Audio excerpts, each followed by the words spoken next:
네, 반갑습니다. 오늘 3주차 두 번째 시간 심리학 수업 진행하도록 하겠습니다.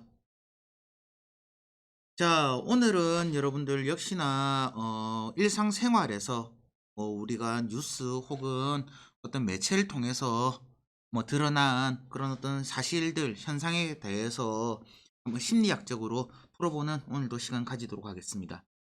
오늘은 제목은 이거예요. 적대적 미디어 효과와 선택적 지각이라는 타이틀을 가지고 왔습니다. 적대적 미디어 효과와 선택적 지각이다. 자, 우리 먼저 이 안에 박스 안에 한번 볼게요. 레슬링의 동그라미 선수 충격의 탈락, 석연치 않은 판정. 올림픽 2회 연속 금메달에 도전했던 레슬링의 동그라미 선수가 8강에서 탈락하면서 메달 입상이 좌절되었다. 동그라미 선수 어쩌고저쩌고 해서 큰 기술에 성공에 역전하는 듯 했지만 비디오 판도까지 거치는 혼란 속에 역전에 실패했다. 이후 석연치 않은 판정으로 점수를 잃으면서 결국 5대 7의 스코어로 패배하고 말았다.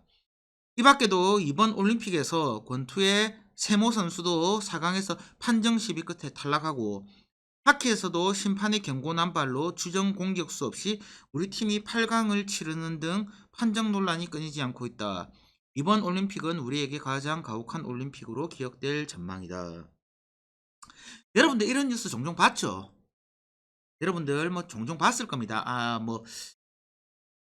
늘 우리가 가지는 스포츠 좋아하는 친구들 같은 경우에는 스포츠 뉴스를 본다면 종종 이런 것들이 뉴스가 보일 거고, 실제로 우리가 이제 스포츠 경기를 보더라도 경기를 보는 도중에라도 심판의 어떤 판정이나 이런 것들이 굉장히 이건 좀 아닌데라고 생각하는 그런 판정들이 종종 있습니다. 많이 있어요.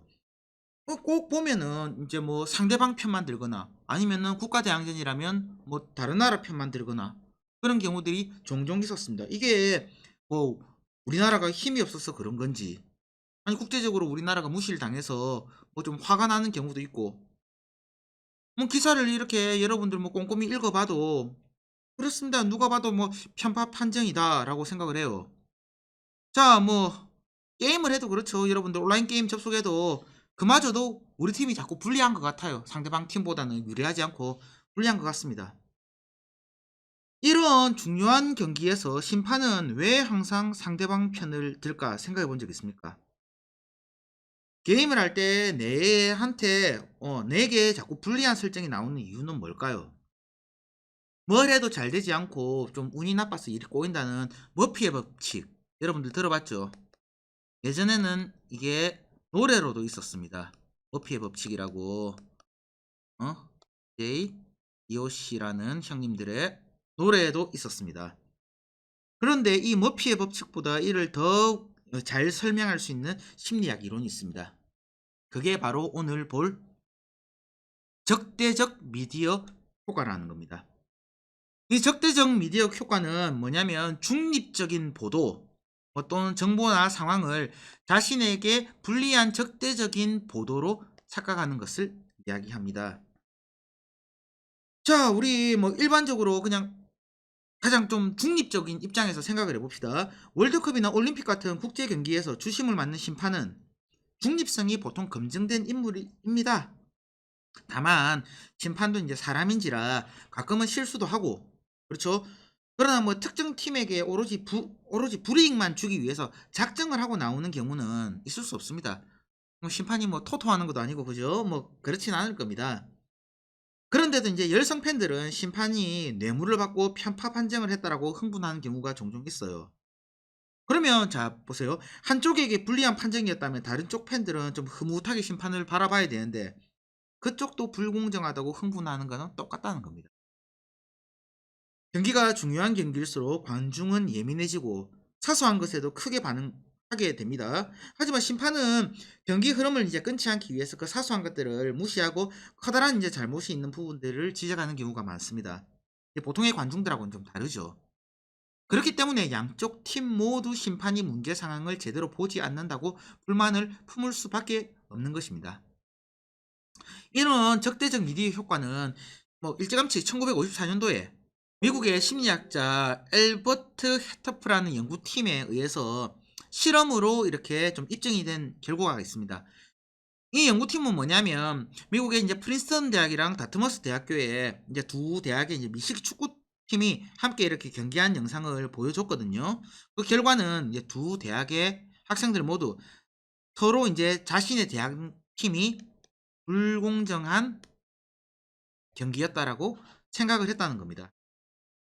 중립적인 정보나 정보 매체, 정보 제공자를 적대적이라고 왜곡해서 받아들이는 적대적 미디어 효과는 이런 스포츠 분야에만 있는 것은 아니거든요. 정치, 사회, 연예 등 모든 분야에서 이렇게 찾아볼 수가 있습니다.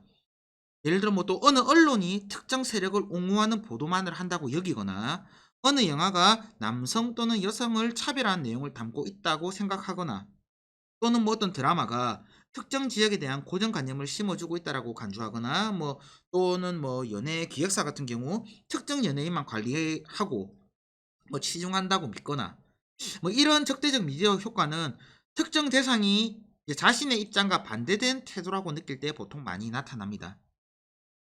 물론 지금 쌤이 얘기한 예를 들어서 뭐 언론이 특정 세력을 옹호하는 보도를 한다. 그런 경우도 있습니다. 물론 있어요. 영화가 남성 또는 여성을 차별하는 내용을 담고 있는 경우도 있습니다. 당연해요. 무조건 이거는 그게 아니다라고 얘기하는 건 아니에요. 이게 선생님이 지금 여러분들께 얘기하는 건 뭐냐면 보통 일반적으로 특정 대상이 자신의 입장과 반대되는 태도라고 느낄 때 나타나는 현상들을 얘기하는 겁니다. 이 얘기 자 한번 볼게요. 특히 어느 한쪽의 입장을 옹호하는 편향된 보도가 아니라 중립적 보도가 양쪽 모두로부터 비판을 많이 받습니다. 중립적 보도가요. 이게 바로 이제 적대적 미디어 효과가 나타났다는 증거가 되는 거거든요.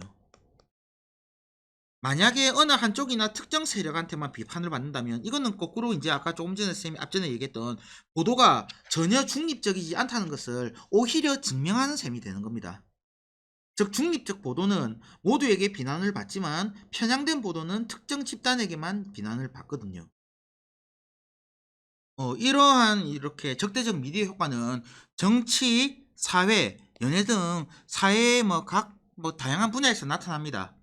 자, 한번 볼게요. 자, 어느 언론이 특정 세력을 옹호하는 보도만 한다고 여기거나 어느 영화가 남성 또는 여성을 차별하는 내용을 담고 있다고 생각하는 것 등, 혹은 어떤 드라마가 특정 지역에 대한 고정관념을 심어주고 있다고 간주하거나 어떤 연예 기획사가 특정 연예인만 관리한다고 치중한다고 믿는 것, 이런 것들이 보통 이제 적대적 미디어 효과라고 얘기를 하고 특정 대상이 자신의 입장과 반대되는 태도라고 느낄 때 나타나는 겁니다.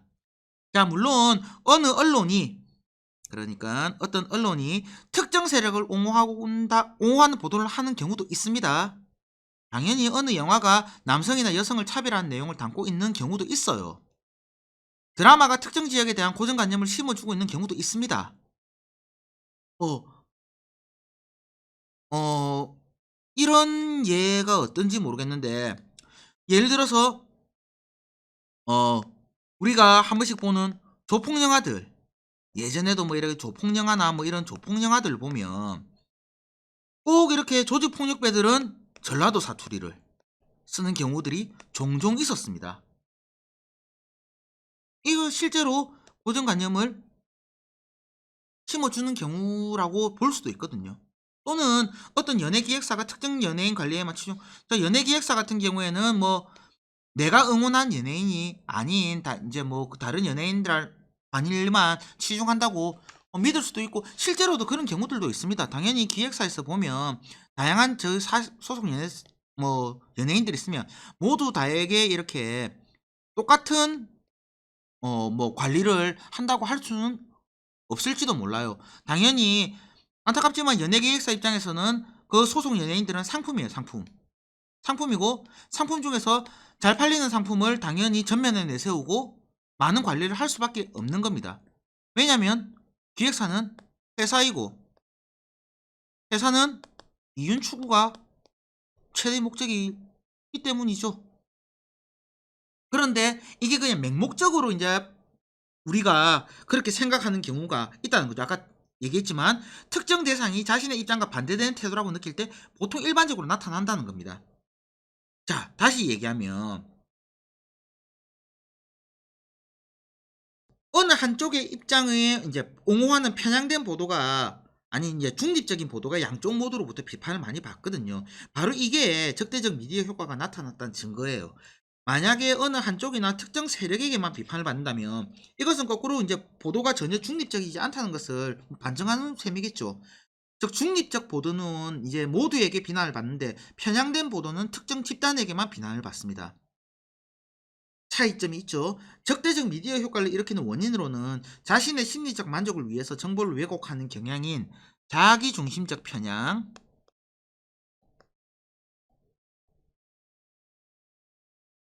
편향이라고 합니다. 자기중심적인 편향과 자신이 속한 집단의 이익을 위해서 정보를 왜곡하는 경향인 집단 중심적 편향을 꼽을 수가 있습니다. 이건 나중에 다시 한번 더 얘기해 줄 거예요. 또한 이제 뭐 평소 자신의 생각대로 정보를 처리하는 편향도 영향을 끼칩니다. 자, 공평하고 객관적인 기준에서 나 또는 우리 편이 부정적인 평가를 받을 수밖에 없다고 가정하겠습니다. 이때 이 평가를 적대적 미디어 효과로 대한다면 나 또는 우리 편의 부족함을 인정해야 되는 스트레스를 피할 수는 있습니다. 예로 아까 앞에 나온 동그라미 레슬링 선수는 비디오 판독으로도 우열을 가리기 어려울 만큼 기술이 월등하지 않은 것일 수도 있고요. 또 때로는 뭐 하키팀이 국제 기준에 어긋나는 반칙을 남발할 정도로 부주의하거나 경험이 미숙한 탓에 심판의 경고 세례를 받았고 결국 뭐 주전 없이 뛰게 된 것일 수도 있습니다. 그런데 이런 사실을 모두 인정하기란 사실은 쉽지가 않아요. 스트레스 때문에 저항이 생긴다는 거죠. 이런 탓에 스포츠 경기에서는 편파 판정에 대한 여론이 들끓기가 쉽지만 이제 제소라고 하죠 우리가.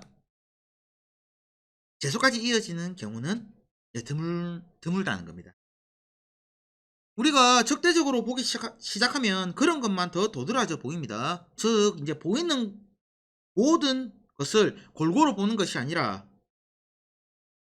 보고 싶은 것만 골라보는 현상인 선택적 지각이라는 게 일어난다는 거죠. 다른 사람들의 의견이 그 선택적 지각은 다시 한번 정리해 볼게요. 선택적 지각이라는 것은 뭐냐면 보고 싶은 것만 골라보는 현상.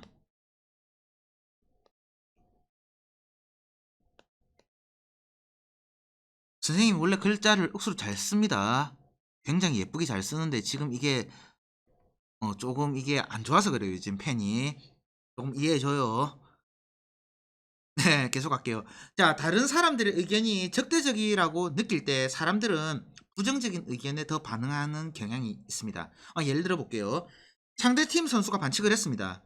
심판이 휘슬을 불었어요. 그러면 우리는 상대팀의 이제 반칙을 잡아냈다고 만족하기보다는 어떻습니까?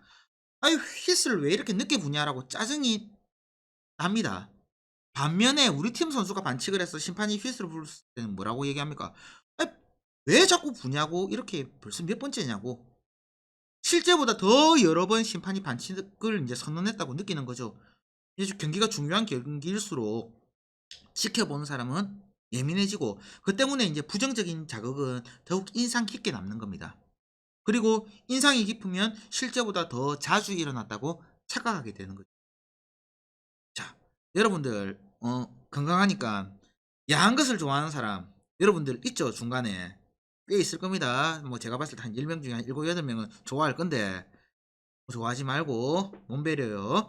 자, 야한 것을 좋아하는 사람이 있다고 가정해 봅시다. 그렇지 않은 사람에 비해서 야한 것을 더 잘 찾을 겁니다. 똑같은 길거리를 걷는데 똑같은 간판과 똑같은 광고를 보는데도 그 이유는 뭐냐면 더 많이 주의를 기울여서 지각하기 때문에 그래요. 이게 아니라 음식과 맛집에 관심이 많은 사람들은 식당을 중심으로 길을 설명할 거고 뭐 여러분들 친구하고 어울려 놀기 좋아하는 사람은 PC방이나 아니면 노래방이나 중심으로 길을 설명할 겁니다. 모두 자신이 평소에 관심이 있어 하는 것 위주로 지각을 하는 거죠. 이러한 인간의 선택적 지각을 가장 잘 활용하는 분야 광고입니다. 광고.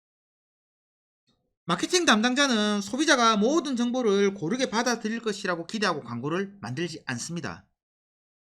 소비자의 평소의 생각과 신념에 따라 정보를 처리할 것이라 기대하고 광고 문구를 쓰고 이미지를 배치하는 거거든요. 가족이 만약에 다 모여서 자동차 광고를 보고 있다고 합시다. 이때 만약에 이제 구매 의사가 있는 사람은 차의 뭐 안정성이나 그다음에 실제로 가격에 굉장히 민감하겠죠. 근데 구매 의사가 그렇게 크게 없는 사람은 차의 그냥 겉모습과 광고 모델에만 관심을 가질 겁니다. 마케팅 담당자가 노리는 광고 타겟은 당연히 구매 의사가 있는 사람이죠. 따라서 이제 안정성을 강조하기 위해서 아이를 차에 태우는 장면을 넣고 마지막에는 뭐 자막으로 부담 없는 가격 뭐 이런 것들을 써넣는 겁니다. 한편 뭐 그게 아니라 젊은 층이나 아니면 싱글족들을 겨냥한 자동차 광고에서는 뭐 아이가 나올 필요가 있겠습니까? 절대 안 나오죠.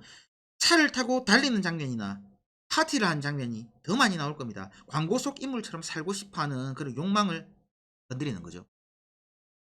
광고는 굉장히 짧습니다. 그죠? 그 짧은 속에서도 선택적 지각이라는 게 일어난다는 겁니다. 보고 싶은 것만 골라보는 현상이 일어난다는 거예요. 운동 경기는 광고보다 훨씬 시간이 깁니다. 그리고 선택적 지각을 할 요소도 그만큼 많이 있는 거죠. 운동 경기는 스쳐 지나가는 광고와는 달리 한쪽 편을 응원하면서 보게 되거든요. 소속감을 느끼고 누가 이길지 관심을 갖고 주의를 집중하면서 지켜보는 겁니다. 그래서 승패와 연관된 요소들을 더욱 많이 지각을 합니다. 이때 경기가 기대했던 쪽으로, 그러니까 뭐 우리가 응원하는 편이 이긴 쪽으로 흘러갔을 때는 굳이 뭐 더 주의를 기울이지는 않습니다. 뭐 그저 그냥 기뻐하고 박수하고 탄성을 보낼 뿐이에요. 근데 기대했던 것과 반대로 흘러가면 이제 두 눈 부릅뜨고 코 벌렁벌렁하고 입으로 이제 욕 찍찍하면서 감시하는 거죠. 사람들은 정보를 있는 그대로 받아들이는 대신 주관적인 가치에 따라서 선택적으로 받아들입니다. 그러다 보니까 경기장 안에 양쪽 팀 응원석에서는 너나 할 것 없이 심판이 서로 편파적이라는 그런 소리가 터져 나오는 거예요. 어떤 선수들 같은 경우에는 경기 전에 적대적 미디어 효과를 부채질하기도 합니다. 뭐 예를 들어 이런 얘기 하죠.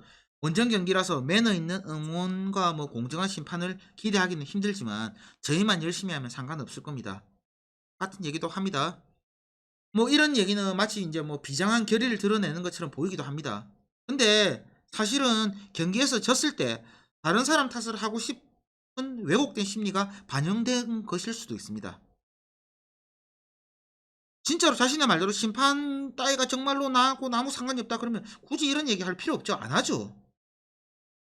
이렇듯 자신을 보호하기 위해서 실패했을 때 쏟아질 비난에 대비해 외부에서 구실을 찾는 것이 자기 핸디캡 전략이라는 겁니다. 소위 말해서 우리 밑밥을 깐다라고 얘기하는 거죠. 밑밥을 까는 거. 뭐 운동 얘기했으니까 운동선수가 오늘은 그렇게 컨디션이 좋은 편은 아니지만 열심히 뛰겠습니다. 이 자기 핸디캡 전략입니다. 여러분들 시험 전에 모르겠다. 어제 잠 제대로 못 자서 정신이 몽롱하다. 시험이나 제대로 볼 수 있을지도 모르겠다. 자기 핸디캡 전략이죠. 밑밥 까는 거죠. 가수가 노래하기 전에 감기에 걸려서 목이 잠겼지만 최선을 다하겠습니다. 밑밥 까는 겁니다. 자기 핸디캡 전략이에요. 여기에 지금 오타가 있네요. 미안해요. 자신을 보호하기 위해서 실패했을 때 쏟아질 비난에 대해서 대비해 외부에서 구실을 찾는 겁니다. 이러한 적대적 미디어 효과를 가장 크게 부채질하는 건 바로 확증 편향이라는 겁니다. 이 확증 편향이 뭐냐면 자신의 신념과 일치한 정보만을 받아들이는 왜곡된 편향을 얘기합니다. 선택적 지각이 보고 싶은 것만 더 찾아보는 것이라면 확증 편향이란 것은 사실 여부와는 관계없이 선입관이나 신념에 따라 정보의 가치를 평가하는 겁니다. 즉 확증 편향은 지각에만 그치지 않고 판단에까지 영향을 끼치는 거죠. 예를 들어서 상대팀 선수에게 미소 짓는 심판을 보면 뇌물받고 편파 판정한다 판단하는 게 바로 확증 편향이라는 거예요. 이렇게 만약에 확증 편향에 빠져버리면 아무리 남들이 진실 얘기하고 잘못을 지적해도 벗어나기 힘들어요. 미국의 심리학자 스튜어트 서덜랜드라는 이 형님은 일본이 진주만을 침공했을 때 미국이 무력하게 당한 것은 미국 사령관의 확증 편향 때문이라고 분석을 했습니다. 당시 일본이 진주만을 노리고 병력을 모으면서 여러 훈련을 하는 등 침공이 벌어질 징후들은 뚜렷했거든요. 그런데 미국 사령관은 일본이 감히 미국을 공격하지는 못할 거라고 이런 징후들을 무시했고 그런 대비도 하지 않았던 겁니다. 이러한 확증 편향 같은 경우에는 뭐 좀 앞에 얘기했던 전쟁뿐만 아니라 심리학 발전에도 해를 끼쳤습니다. 여러분들 얘기 많이 하죠. 사람들 뭐 흔히 B형은 성격이 좀 까칠하다, A형은 좀 소심하다 같은 얘기를 합니다. 하지만 혈액형이 성격과 연관이 있다는 데에는 과학적 근거가 없죠. 없습니다. 전혀 없어요. 여러분들 생각했을 때 제 혈액형이 뭐라고 생각하십니까? 어떤 혈액형인 것 같아요? 한번 생각해 보세요. 혈액형에 따라서 뇌 구조가 다르지도 않고 뇌의 활성화가 다르지도 않습니다. 그럼에도 사람들은 이 속설에서 좀처럼 이렇게 벗어나지를 못해요. 심리학자들이 뭐 아무리 비과학성을 설명해도 아이 혈액형에 따라 성격이 있다라고 얘기를 해요. 혈액형에 따른 성격을 조목조목 구분하면서 뭐 체계화하거든요. 그러다가 뭐 성격 좋은 B형이 나오면 뭐 예외도 있지. 외향적인 A형이 나오면 예외도 있지라고 넘겨버리는 거. 진짜 성격 심리학 이론은 복잡하다고 멀리하는데 단순하고 명쾌한 혈액형별 성격설 이런 것들은 진짜라고 철석같이 믿는 거죠. 아무리 잘 들어맞는 사례를 많이 모은다 한들 혈액형별 성격설에서는 과학적인 타당성이 전혀 없습니다. 적대적 미디어 효과도 마찬가지라는 겁니다. 공정한 보도를 보고도 적대적이라고 믿고서 부정적인 정보만 모은다면 마치 악마의 편집을 한 것처럼 사실은 왜곡될 수밖에 없는 거죠. 자, 그러면 여러분, 우리 느님, 연하 느님입니다. 뉴스 기사 하나 볼게요. 김연아는 마지막 은퇴 무대에서 최고의 연기를 펼치지만 금메달을 획득하지 못했다. 21일 러시아 소치대에요. 열린 동계올림픽 여자 프리스케이팅에서 예상보다 낮은 점수 받았다. 전날 쇼트 프로그램에서 1등을 기록했는데 총점이 뭐 이렇게 기록했다. 근데 소트니코바는 프리스케이팅에서 무려 149.95점을 받았다. 그래서 석연차는 금메달을 획득했다. 어쩌고 해서 뭐 완벽했지만 금메달 주인공은 정해져 있었던 것이다. 소트바로 정해져 있었다. 이런 얘기가 있습니다. 그죠? 편파 판정이다. 선생님, 그러면 이것도 적대적 미디어 효과고 이게 뭐 판정이 공정했다는 겁니까? 아까 쌤이 얘기했죠. 적대적 미디어 효과는 양쪽에서 공격을 다 받아요. 근데 러시아 사람들이 그 판정에 불만을 가졌겠습니까? 불만 안 가졌겠죠. 우리는 불만을 가졌습니다. 우리하고 상대방이라서가 아니라 이때는 편파 판정이 맞았습니다. 라고 얘기하면 저조차도 이게 심리적으로 우리나라의 어떤 그 안에서 한계에서 벗어나지 못한다라고 얘기할 수도 있을 겁니다. 그런데 이런 적대적 미디어 효과라는 거는 이런 곳곳에서 나타난다는 거예요. 지금 선생님이 얘기한 이 부분이 적대적 미디어 효과였는지 아니면 진짜 편파 판정이었는지는 뭐 그 누군가는 알 것입니다. 선생님은 이거는 뭐고 저거는 아니야 라고 얘기하지는 않을게요. 여러분들이 판단을 해보세요. 다시 확증 편향으로 잠깐 돌아오면 그런 거죠. 혈액형 성격설 하고 뭐 이런 것들 또 잘 알 수 있는 게 이 속설처럼 잘 없어지지 않는 왜곡 뭐 이런 거 있죠. 뭐냐면 뭐 예를 들어서 보름달이 뜰 때 사건 사고가 더 많이 일어난다. 늑대인간 같은 뭐 초자연적인 그런 전설을 얘기하는 게 아니라 사람들은 구체적인 통계를 가져다가 제법 과학적인 근거가 있는 것처럼 보름달 효과를 좀 얘기를 하거든요. 뭐 보름달이 뜬 저녁에는 교통사고가 많이 일어난다. 또는 뭐 사람들은 보름달이 뜬 밤에 항공기 사고나 살인 사건 등의 뭐 통계를 막 이렇게 뒤지면서 보름달이 뜰 때 연인들의 행복 지수가 얼마나 오른지에 관한 통계는 좀 미리 무시하는 경우가 있다. 이것도 확증 편향 중에 하나라는 거죠. 사고의 진짜 원인이 무엇인지 꼼꼼하게 따지지 않는 겁니다. 보름달이 실제 사고에 어떤 영향을 끼치는지 검토 안 하고 그저 자신의 신념에 맞는 정보만 모으는 겁니다. 이렇게 하면 나중에 뭘로 번지냐면 음모론까지 만들 수가 있다는 겁니다. 자신의 편에서만 아니라 조금 더 객관적인 시각에서 공정성을 확인해야 적대적 미디어 효과에서 벗어날 수 있는 것처럼 보름달 효과 같은 거짓 이론을 그리짓 이론이라고 하는 이런 것들을 만드는 확증 편향은 넓은 시각에서 정반대의 정보까지 모아야만 벗어날 수가 있는 겁니다. 자, 용어로 보는 심리학 사후 확신 편향. 아까 확증 편향이랑 말이 좀 비슷합니다. 그죠? 이 사후 확신 편향 근데 조금 다른 거예요. 확증 편향이랑 조금 차이가 나는데 이걸 사후 확증 편향이라고 하기도 합니다. 그렇게 번역된 책도 있어요. 뭐냐면 그죠? 결과를 확인하고 나서 마치 처음부터 알고 있었던 것처럼 반응하는 거. 이런 경우 많죠? 우리 뭐라고 합니까? 이걸 가지고. 그죠? 내 그럴 줄 알았다. 알았으면 좀 미리 얘기해 주던가. 이거라는 겁니다. 내 그럴 줄 알았다. 셜록 홈즈의 거기에 닥터 왓슨 박사가 닥터 왓슨이 얘기를 합니다. 일단 설명이 끝나고 나면 모든 것은 아주 진부하게 느껴진다. 그런 거죠. 이 뭐 비슷한 얘기 이런 거 있죠. 난 네가 이길 줄 알고 있었다. 난 처음부터 그렇게 될 줄 알고 있었다. 나는 바로 이제 그런 일이 일어날 줄 예상하고 있었다. 야, 당연하잖아. 야, 씨, 거절할 줄 알았다. 당연히 그런 일이 일어날 수밖에 없잖아. 아, 네 전화가 올 줄 알고 있었다. 거의 뭐 그 정도면 이제 뭐 바닥에 자리 깔아야죠. 그죠? 우리는 이게 뭐냐면 당연히 우리가 이미 알고 있었던 것과 우리가 새로 알게 된 정보, 인식, 뭐 경험 등을 구분을 할 수가 있습니다. 과연 그럴까요?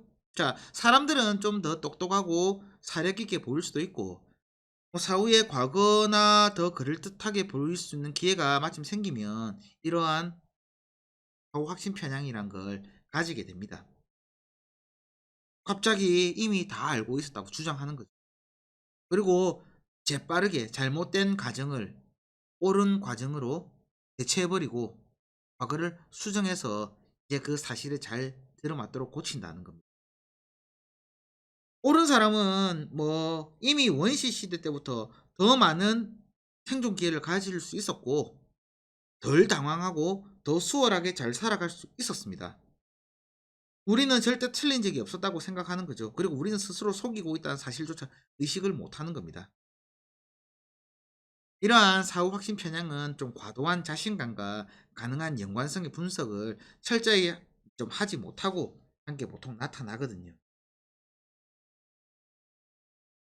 그런 거죠. 그러니까 내 그럴 줄 알았다라는 게 진짜로 그럴 줄 알았을까?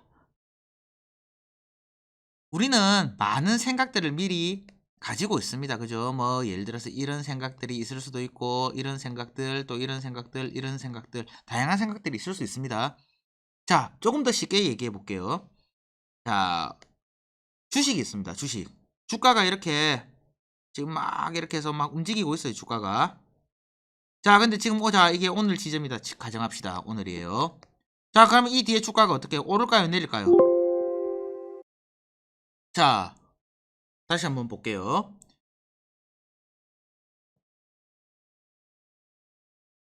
이렇게 해서 주식 그래프가 이래 있습니다. 그죠? 뭐 주가가 이렇게 뭐 오르락내리락 뭐 완전 뭐 그냥 작살난 뭐 그래프입니다. 주식인데 자, 이게 지금 오늘 지점이라고 가정해 볼게요. 자, 여기에 있는 이 주식이 내일은 오를 수도 있고 또는 내릴 수도 있을 겁니다. 그죠? 그에 대한 대비는 우리가 다 하는 거죠. 아, 오를 거에 대한 대비도 하고 내릴 거에 대한 대비도 하고. 그럼 무언가 판단을 해서 내가 어떠한 액션을 취했을 수도 있고 취하지 않았을 수도 있습니다. 다음날 됐는데 다음날 이렇게 올랐어요. 가격이 올랐다고 가정해 봅시다. 난 아무런 대비를 하지 않았습니다. 그런데도 우린 뭘 합니까? 내 그럴 줄 알았다. 오를 줄 알았는데. 이 얘기는 뭐냐면 내릴 거라는 기억은 삭제해 버리는 거죠. 나는 이런 생각을 한 적이 없는 것처럼 반응을 해버리는 겁니다. 나는 분명 어저께 두 가지에 대한 생각을 다 가지고 있었음에도 불구하고 나는 이 생각은 하지 않았던 취급을 하는 겁니다. 우리 거기에 뭐 학교에 또 이렇게 뭐 운동부가 있으니까 운동부 친구들 한번 볼게요. 자, 나머지 우리 응원하는 사람이라고 가정해 봅시다. 우리 운동부가 내일 승리를 할 수도 있고 패배를 할 수도 있습니다. 그죠? 뭐 비길 수도 있지만 일단 그건 제껴두고 승리 또는 패배를 그럼 우린 다 생각을 할 겁니다. 아, 승리 또는 뭐 패배를 할 수도 있다. 그런데 이겼어요. 그러면 또 그 얘기하죠. "내 그럴 줄 알았다. 우리 이길 줄 알았다." 졌어요. "내 그럴 줄 알았다. 우리 질 줄 알았다." 둘 다 똑같은 생각을 했는데 반대쪽 생각은 우리가 삭제를 해 버린다는 겁니다. "내 그럴 줄 알았다."라는 게 무슨 의미인지 알겠죠? 결과를 확인하고 나서야 마치 처음부터 알고 있었던 것처럼 반응한다는 것. 뭐 이런 얘기가 뭐 우리가 평소에 많이 쓰는 얘기입니다. "내 그럴 줄 알았다." 뭐 아까 전에 또 얘기했던 뭐 "네가 이길 줄 알았다. 처음부터 그래 될 줄 알았다." 이것들조차도 이게 우리가 심리학적으로 '이래서 이렇구나.'라는 것 여러분들이 그거를 사후 확신 편향이라 한다라는 그 정도의 용어를 좀 알면은 좋을 것 같아요. 우리 앞전에는 뭐 했었습니까? 이거였죠. 스포트라이트 효과. 이 뭐라고 했죠, 선생님이 기억납니까? 네. 스포트라이트 효과는 막 누군가가 나를 주시하고 있는 것 같지만 실제로는 쉽게 얘기하면 아무도 나한테 관심이 없다. 아무도 당신을 쳐다보지 않는다. 음, 기억합시다. 사후 확신 편향 다 떠나서 그럴 줄 알았다. 라는 겁니다. 자, 오늘도 이렇게 심리학 3주차 두 번째 시간 끝이 났습니다. 오늘은 뭐 이렇게 어떤 현상으로 보는 심리학들 한번 해봤고, 그 다음에 또 용어도 이렇게 한번 살펴봤습니다. 고생 많으셨고, 또 다른 과목들도 열심히 또 듣고 공부하기를 바랍니다. 건강 가장 중요하니까 건강 많이 유의하시고, 또 우리 뭐 즐거운 모습으로 다음 주에 만날 수 있었으면 좋겠습니다. 그럼 수업 여기까지 하도록 하겠습니다.